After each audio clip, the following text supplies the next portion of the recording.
Pourquoi le juste devrait souffrir? Mais la véritable question est pourquoi les hommes n'aiment pas la vérité?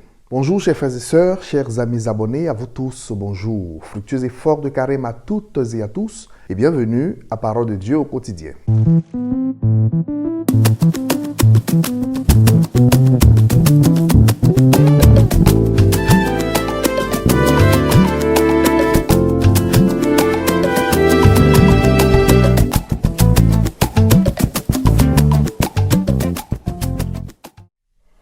Au nom du Père et du Fils et du Saint-Esprit. Amen.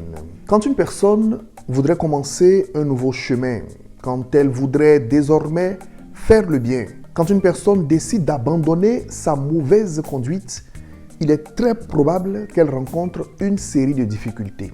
Et certainement vous l'avez expérimenté, chers amis, chers frères et sœurs, dans votre chair. La parole de Dieu nous avertit que les choses ne sont pas aussi faciles que nous le pensons quand nous voudrons servir le Seigneur. Il est dit, mon enfant, si tu veux servir le Seigneur, prépare-toi à l'épreuve. Un homme juste et honnête comme Jérémie est attaqué avec toutes sortes de calomnies, toutes sortes de complots qui sont montés contre lui. Et nous pouvons nous demander, mais qu'est-ce qui se passe? Pourquoi les hommes justes, honnêtes, vrais rencontrent tant d'obstacles dans leur vie?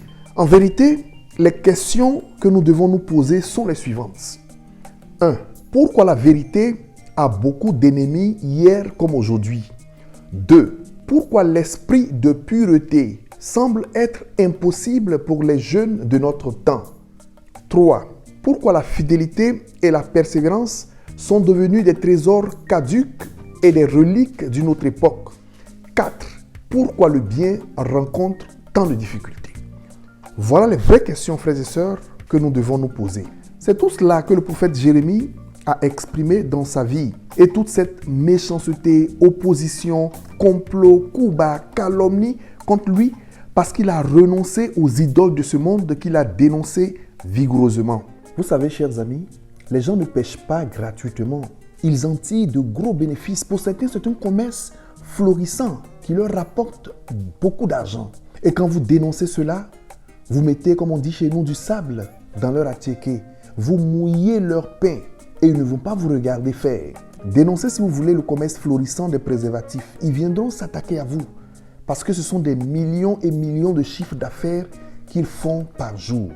Dénoncez la manipulation des politiciens pour se maintenir au pouvoir. Ils se trahissent, ils s'entretuent, ils s'assassinent, ils s'empoisonnent. Dénoncez cela.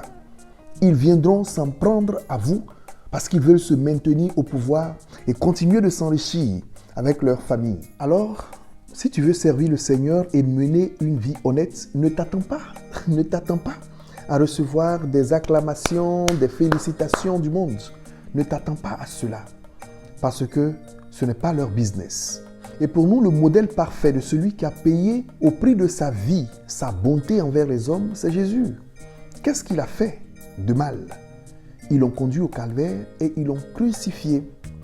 Mais en lui, en Jésus, se trouve notre espérance. En lui se trouve notre joie. Et je voudrais terminer en demandant au Seigneur Jésus-Christ mort et ressuscité de vous fortifier, vous tous, mes frères et sœurs, qui par votre fidélité, votre honnêteté, votre vérité, êtes en train de souffrir dans votre vie. Qu'il vous bénisse, qu'il vous garde dans son amour et dans sa paix. Au nom du Père et du Fils et du Saint-Esprit. Amen. Bon courage dans la fidélité au Seigneur et bonne suite de carême. Portez-vous bien. Au revoir.